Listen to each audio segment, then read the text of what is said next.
Good morning, and welcome to the Brenda Perryman Show right here on TV 33, WHPR, Comcast 90 in Detroit, Oakland County, and all over the world, courtesy of the World Wide Web. And I have an action-packed show for you today. I'm very excited about it because it deals with music and literature and so many things that I love.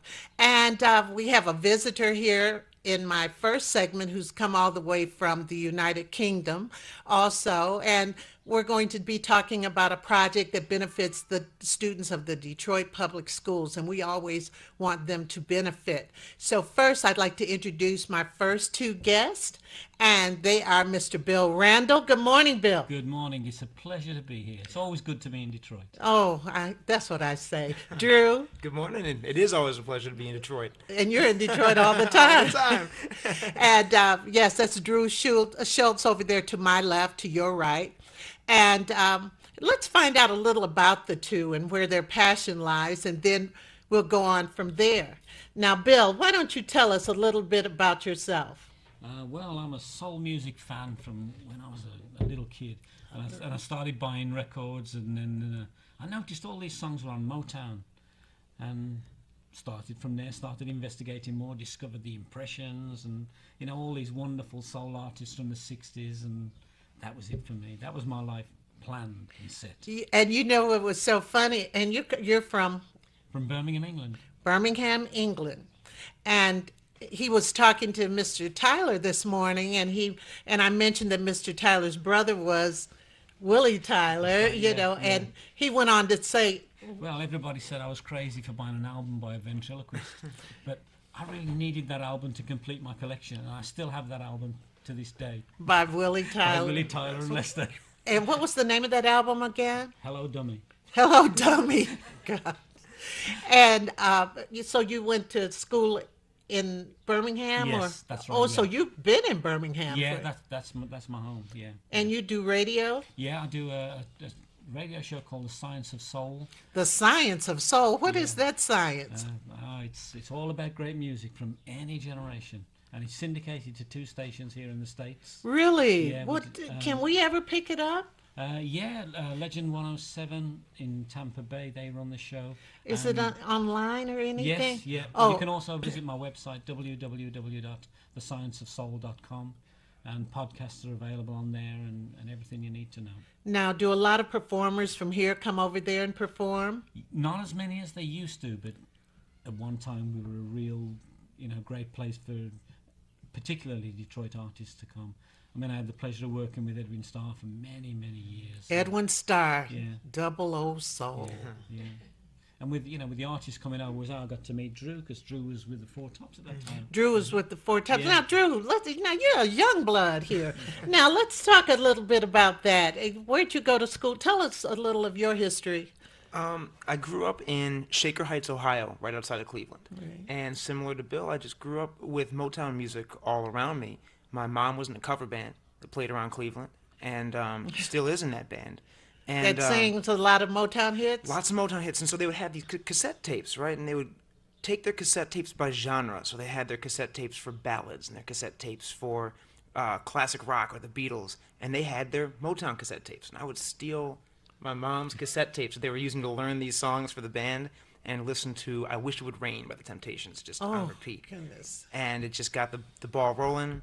The movie Standing in the Shadows of Motown on the Funk Yes, Brothers, that movie yes. came out when I was in middle school or high school, and I was just on the cusp of being really serious about music, and that movie really kind of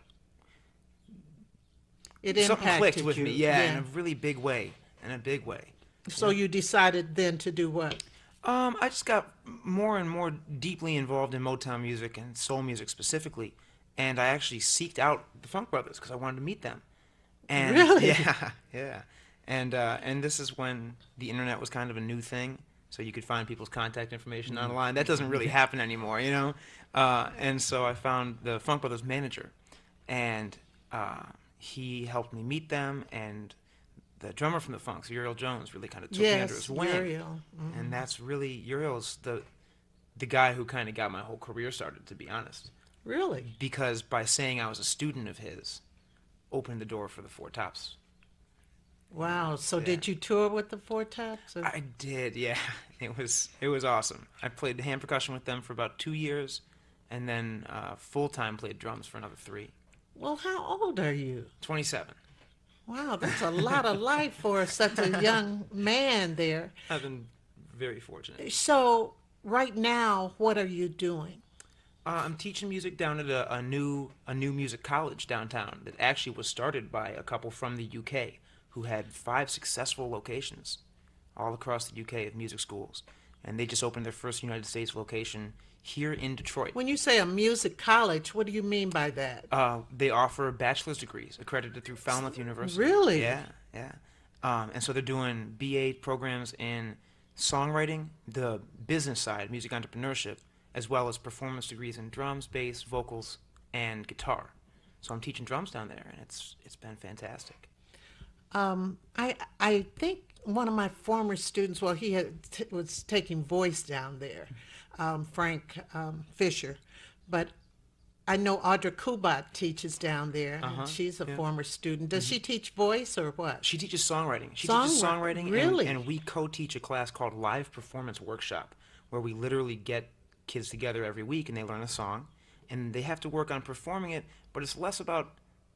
I mean, it's very much about learning the song, but it's also about taking cues and stage presence and being able to direct a song when things get a little bit hairy on stage and someone has to say, okay, we're going to be in this section right now, and doing those kinds of things smoothly to save the performance. It's a very interesting class, and Audra and I teach that down Well, the you time. know, it's funny, and think about it, you guys, everybody, think about it. Have you ever heard a song that you really, I love this song, I can't wait to see the person in person? Then you see the person in person, and their show personship may not be that good. It kind of puts a damper on the song. Absolutely, it can. Yeah, yeah. But sometimes it works the other way around. A song that's quite average, and then you see somebody perform it live, and you think, oh man, that is Now I just like spectacular." that. Yeah, it's sexy, romantic, yeah. because the singer was sexy and romantic. Well, one song was really spoiled for me. It's Ain't No Stopping Us Now. You know that song. Yeah, Ain't No McFadden Stopping Whitehead, Us yeah. Now. Well, it was fine until I saw McFadden and Whitehead do it. And when he said, we're getting ourselves together, we're polishing up our act, and he put his foot up and started like he was polishing his shoe. I couldn't get over it. I didn't play that song another time. I don't know. I get too emotionally Yeah. connected, but gee, you're polishing up your act. You put your shoe shine. But that was me. But I think that's an important class to teach, presence on stage and stuff. So a new program is coming around. Well, tell us about this new program about the Detroit Public Schools and so forth. Yeah. It started with an album I put together in 2012 called Back to Class, and I was literally having to return to school myself to go finish my college degree in New York. At what school? At NYU, New York University, in their jazz studies program. And I had spent all this time on the road with the Four Tops, and I knew that in order to go back to finish school full time, I would have to step away from that. And so I put this record together with all my heroes and mentors from around town. And so it features the Four Tops and the Funk Brothers, Ken Knox from Chairman of the Board, Melvin Davis, Spider Turner, Dennis Coffey, McKinley Jackson, James Jamerson Jr., all these really heavy-hitting Detroit soul artist, Pat Lewis as well. And How did you get them together? I had just been playing around town with all these folks, and they're fantastic people and fantastic performers. So I wrote songs for them, and 50% of the profits from that CD go towards the music programs at DPS. Oh, that's wonderful. The music programs that are left. Yeah. Let's talk about that. People don't realize how important the arts are in schools. No, that's right. I mean, when you consider what most people think about Detroit out around the world, it's always music. I know it's known as the Motor City, but the first thing people think of anywhere else outside of Detroit is music. Absolutely. I remember being in Miami Beach when 8 Mile came out, the movie. Yeah. And I said, I'm from Detroit. The first thing they said, do you know where 8 Mile is? That was like a big deal. Oh, yeah. But I mean, I remember being in New York one summer when Dancing in the Street came out. And when they said, don't forget the Motor City, I walked with pride down the street, as a kid. I said, did you hear that song? It says, don't forget the Motor City. And it was made in the Motor City. And like you say, most people connect Detroit with music. Mm-hmm. And I think that's important. Yeah, and everybody came to Detroit to record. I mean, people like the Dells recorded at United Sound Studios. Isaac Hayes, his strings were all recorded at Terra Sherma Studios. I mean, Pat Lewis, for instance, was one of Hot Buttered and Soul. Yeah. So, the music from Detroit wasn't just Motown. It stretched all across the United States and all across the world. All across the world. And a lot of people, a lot of artists like to start their concert tours in Detroit, too. Mm-hmm. They would do that because Detroit audiences, they usually turn out, especially for out-of-town people. People who are in town who are performers, hopefully you could get them to show up, but I mean, sometimes they do. So this money will go to programs in Detroit public schools. Mm-hmm. And have you targeted the schools? Do you know what schools, or who would you give the money to? Well, we made our first donation from the record around Christmas time that year, and the DPS is interesting in that they have a separate organization called the Detroit Public Schools Foundation. So if anyone wants to donate to the schools, they donate through the foundation. They handle all the donations and allot those funds towards what people want their donations to go towards. And so it's actually a completely separate administrative structure from the Detroit Public Schools themselves. So the donations go to the Detroit Public Schools Foundation, which then directs it towards the music programs. Oh, that's excellent. So how long will you be doing this? Well, I mean, ideally, if the project continues to go more and more towards being profitable, those profits will continue. Well, how do we get that album? I mean, CD. Thank you. What do I'm terrible at selling it. what do they call it? I don't know. It's no more albums, no more CDs, no more. Yeah, you can get it on CD on Amazon and on my own website, which is dsdrums.com, and it's all over iTunes. What's the and title Spotify. again? It's Back to Class by Drew Shultz. Yeah. Back to Class by Drew Shultz. Yep, and there's a series of singles that have also followed that with the same goal. And the singles have featured Eddie Willis from the Funk Brothers, Thornetta Davis, and Buddy Smith. Oh, goodness, yes. And then I did reached the project after the Chicago Public Schools recently with Reginald Torian, who was the lead singer of the Impressions. In 1972, I think he stepped into Curtis Mayfield's shoes, and he's still the lead singer of the Impressions. He's incredible. How old is he? I mean, long as 60, early 60s, I think, Reggie. Well, he must have been a baby if he was. He was young when he started with them. Yeah. But he's still a young guy in my eyes. Yeah. I can't see it. I don't know. That's actually a good question. I don't know how. Well, I was just curious. We'll call him and ask. Yeah, exactly. Okay, Bill, you've done a lot of work with Detroit artists overseas and back here. Can you tell the audience about that? Because you've been quite. You've regaled me with a lot of stories here. Well, for a young white kid from England, I've been very blessed to meet a lot of fabulous artists, people like David Ruffin, Eddie Kendrick. Now, David Ruffin, you saw him 2 weeks before he passed away. 2 weeks prior to his death, he was in the UK. I was at his last show. And and he was... David was such a great character, and we all know he had his problems, but you could overlook those because it was David Ruffin. And, and at that time, Eddie's voice was pretty much gone. Oh, I know. But that didn't matter. It was Eddie Kendrick, and it didn't matter if he sang flat or... It didn't matter. It was Eddie Kendrick. The voice kind of cracked up a little bit. Yeah. Well, I saw a remarkable interview, and it's online. In fact, it's on I think I have it on my YouTube channel, an interview with David and Eddie, and I think it was in the 80s.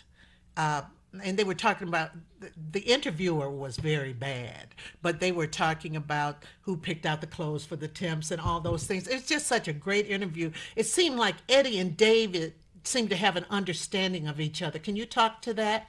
Yeah, I think there was no Eddie without David, and the other way around. They were so closely linked, even though they had their issues between each other. Oh, they did? Yeah, but when it came down to it, it was Eddie and David. Scoop. They had a few issues between each other, but they performed like they were in love with each other. Oh yeah. Well, that's being a professional.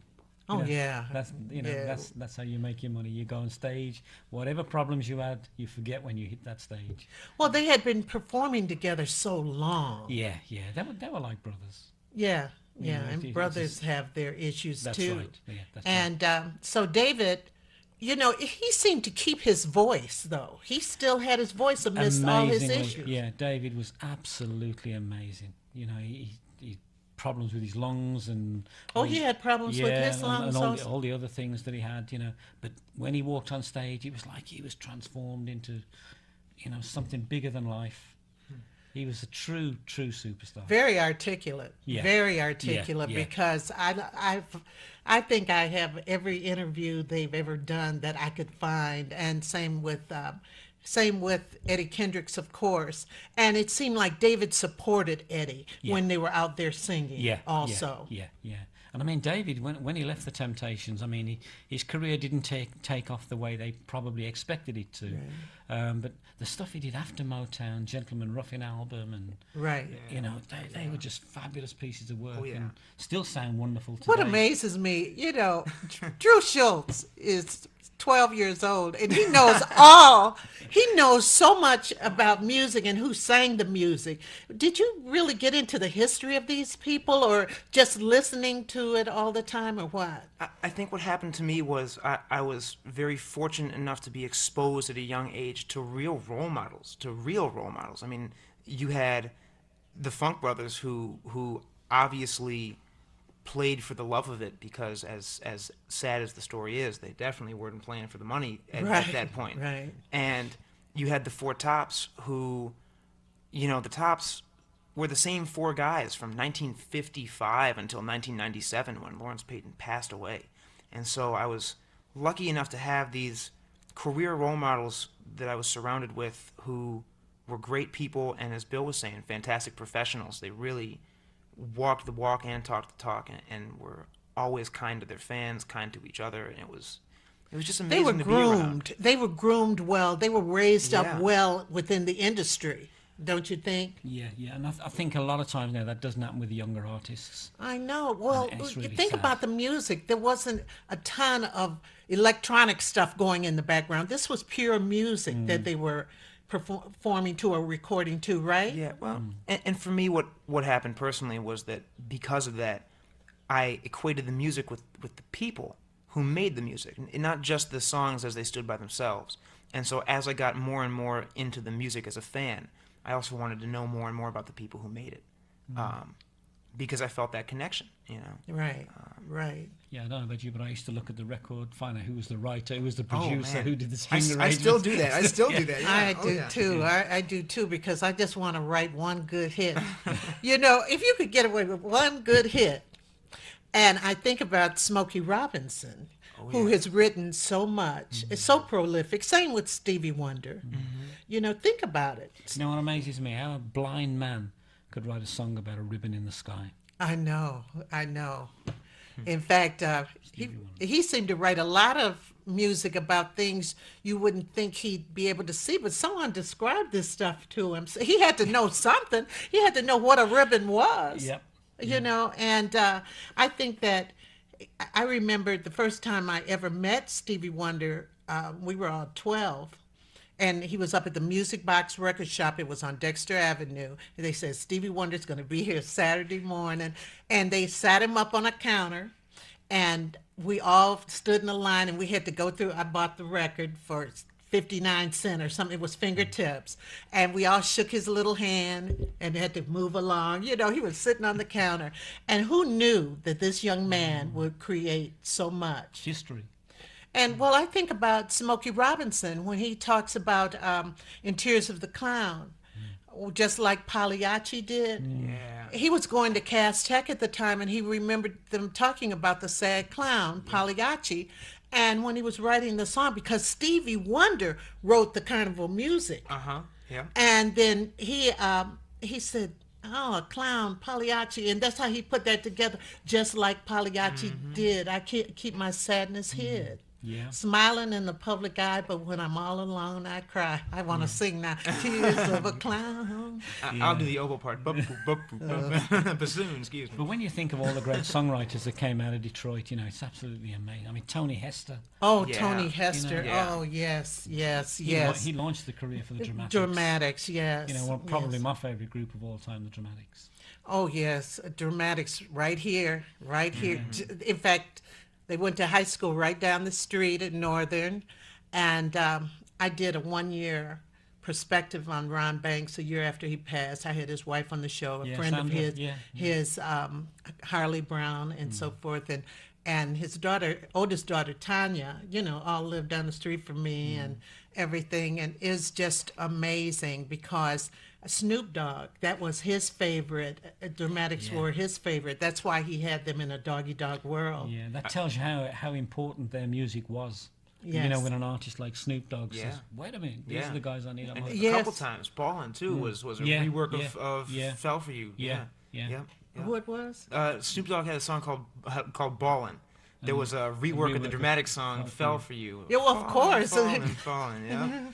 Hell for you. Exactly. Yeah. Yeah. I know. Yeah. In fact, it's funny because my daughter listens to the Dramatics Pandora station, which has some great songs on it and everything. And I really would like to. And Ron wanted to see the dramatic story made. Yeah. He really wanted Yeah. to see that done.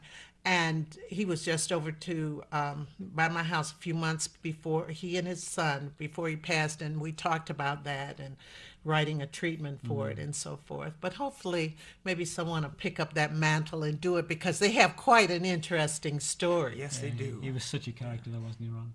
Oh, yes, he was. He was Oh, quite a incredible. character. I remember one time I was in Chicago and it was dead of winter, real cold. We were going to the Erie Crown Centre and the Dramatics were on there. And we were sitting in the hotel with Ron and we were in the room and Ron says, "Oh, the early songs, I love doing those early songs." And he's sitting there in his underwear and he starts singing Inky Dinky Wang Dang Do. And Sandra says, "What the hell is that?" He said, "Oh, that was way before your time." Yeah, Inky Dinky. They were young when they Ron sang was that. 14 years old when they recorded it. And Ron, as a young man, was such a handsome man, and his best friend said in school they used to call him Dark Gable. Yeah. That was funny. Yeah. But he was just a wonderful guy, and I do miss him quite a bit I because think the world misses Ron Banks.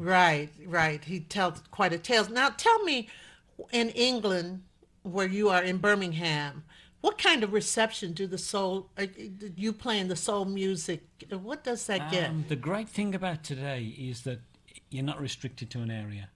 Right. My territory is the world. Right. I play music. I get listeners in Japan, Germany, Russia, the United Kingdom, the United States, and everywhere. Well, Australia. what is the reaction? Do people like it, the music? Yeah. It's got a very strong following. A very strong How do you following. know? How do you gauge it? From feedback that we get from the show, from hits we get on podcasts and things, and I've done a lot of interviews over the years as well with many artists. People like Marv Johnson and Marv Johnson. Yeah, Come yeah, on. yeah. I got that. You got I what it was takes. like in 4th grade or Yeah. 5th grade when that Oh, came yeah, out. Yeah, I knew Marv really well. He was a real nice guy. Right. Yeah. What's his name? What about Nolan Strong? Yeah, I didn't know Nolan Strong. No, He didn't wrote. He did Mind Over Matter. Yeah, that's right. Mind yeah. over yeah, matter. Yeah. But I mean, some of the greats of Detroit, like Popcorn Wiley. Yes. Richard Popcorn Wiley was just great. Steve Mancher. I mean, I defy anybody to listen to Steve Mancher Yeah. and not cry. When Steve sings "Don't Make Me a Storyteller," Man, if that don't give you goosebumps, it's- you're dead. Steve Mancha had one of those voices where everything he said, you just felt like he was about to break down and cry. You felt like he was Right. about to lose it. Right. And he just had one of those voices. And for me, when you put Steve Mancha and Melvin Davis together, and Melvin Oh, still lives in Melvin, Detroit, yeah. and God is bless his soul, writing and too. performing, he's amazing. He's still doing it big time. But man, the songs that Melvin Davis wrote and Steve Mancha sang, that combination was just out of this world. Well, what do you see now?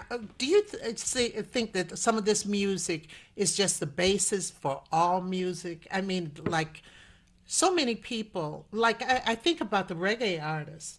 A lot of the reggae artists back in the day took some of those beats that Motown had. I mean, they did the ska Yeah, music yeah, and and they actually covered a lot of the songs, didn't they? I mean, Oh, a lot of soul songs, soul Right. standards were covered by reggae Well, artists. Right. there's kind of a I don't know how much of it is true and how much of it is kind of like an urban legend. But from what I understand, a lot of reggae came about because R&B music was being broadcast overseas in the islands, and they would listen that's to what I this, was told. and it would cut in and out. And so what I've always heard is that the where the downbeat was would get gray because this broadcast would be cut in and out, which is why a reggae drum beat is almost like an R&B drum beat flipped. So you have the kick drum on the second half of the measure as opposed to right on the first half. Wow. And it shows with Bob Marley was so influenced by Curtis Mayfield, and I, I think it is all connected. When you say is it the basis for everything, I think it's all connected, and there are things that are obviously the basis for Motown and R&B that we might not expect. For instance, Levi Stubbs worshiping Frank Sinatra. Really? Yeah, yeah. So you would some connections you wouldn't necessarily expect, but when you hear But I can Levi see sing that when you think about it. I could see "Ask that. the Lonely" or one Oh, of those just songs, Ask the yeah, Lonely. you can That kind was of hear it. that was my song. I don't let me get off into all this music. Now, before we wrap up, let's talk about what do you have plans? Why are you over here in America? Oh, because I just love being here. But I am heading out to Cincinnati for a soul weekend down there. Soul weekend? Yeah, next week. Yeah. And I'm back up in Chicago, and going to meet up with Curtis Mayfield's son. Yeah, so briefly. Curtis Mayfield's son, he was telling me, is an account. What is he? He's a computer expert. Curtis is a real nice character. He decided not to go into music because of the fact that how do you follow in your father's footsteps? Yeah, that's a big name to carry. That's in a the show. big name, because I remember Frank Sinatra Jr. Yeah.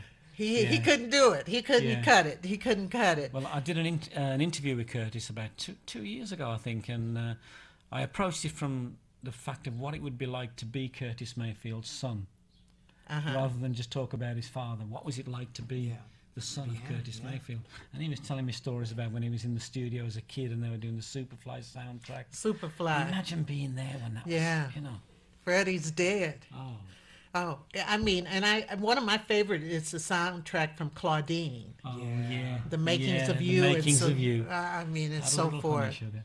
Oh my gosh. Well, when you come back in town, you have to come back on the show. And Drew, tell the audience once again about your album and everything and the benefits. Yeah, so one more time, the project's called Back to Class, and you can find all about it on dsdrums.com, or just Google search, Back to Class Detroit, and I'm sure a bunch of stuff will pop up. And it's original music featuring the Four Tops and Reggie from The Impressions, all these R&B guys with 50% of the profits So going to what are schools. you doing nowadays, too, Um, besides teaching? Besides teaching on Saturday, May 30th, which is not this Saturday, but the Next. following week, I'm doing a show with Buddy Smith, he had the hit "When You Lose the One You Love" in the '60s, and he's still writing and performing and singing his butt off. And so we're performing with Buddy as well as Antea Shelton, and Antea is the head of vocals and songwriting at Dime, and she's written songs for Beyonce and Justin Bieber and Jennifer Lopez and Mary J. Blige, as well as I'm playing with Ray Haywood and the Motor City Kings that evening too. So it's kind of like a classic meets contemporary. Where is that going to be? Northern Lights Lounge, Saturday, May 30th. And then I got the Back to Class thing rolling all the time. Right. And so drums are your major, that's your major instrument? Oh yeah. I was joking back in the room back there that I play piano only well. We enough have to a write. quick call before Oh. we wrap. Good morning. Hello? Hello? Good morning. How are you there, Miss Perryman? Oh, just fine. All right. Did you have a question? That's good. I'm just going to call up and throw a little bit of support from the folks back here in the UK, Birmingham area, from the 102.5 the station there. Oh, okay.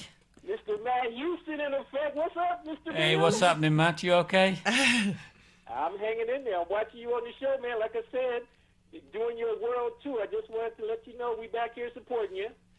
Oh, Thank you that's so wonderful. much. Thank you. Oh wow, that is great, Papa. Thank you. Keep and we're here every Friday morning. So guys, All right. thank you. Have a great one. Guys, too thank now. you. Bye-bye. Bye bye. Guys, thank you all so much. This has been quite a pleasure. A lot of history here. I've been looking forward for a long time for you to get on here and us talk and meet in person. Thank you. Yeah. And everything. And like I say, Bill reached out from the United Kingdom to me. So we appreciate it. To me WHPR. too. So thank you. Yeah, we're everywhere. So stay tuned. We'll be right back with Heather Buchanan and then Jackie Berg. We got a lot to talk to you about this morning.